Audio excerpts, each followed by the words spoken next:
سلام و وقتتان بخیر. طالبان مسلح میگویند نیروهای آمریکایی در وقت معینه باید از افغانستان خارج شوند. این سخن را ملا برادر آخوند، معاون سیاسی طالبان، در دیدار با زلمه خلیلزاد، فرستاده خاص آمریکا برای صلح افغانستان گفته است.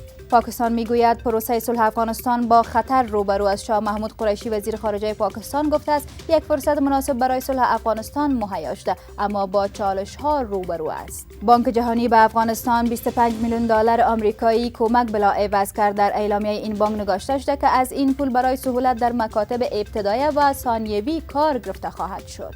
وزارت حج، ارشاد و اوقاف میگوید تا اکنون در مورد سرنوشت حج آینده سال جاری کدام فیصله نشده و سعودی نیز در این مورد چیزی نگفته است. در یک راپور تازه وزارت خارجه آمریکا در مورد وضعیت حقوق بشر در سال 2020 گفته شده است پاکستان در سال گذشته جنبش حفاظت از پشتونها را تحت فشار قرار داده و در زمینه حقوق بشر تخطی‌ها کرده است.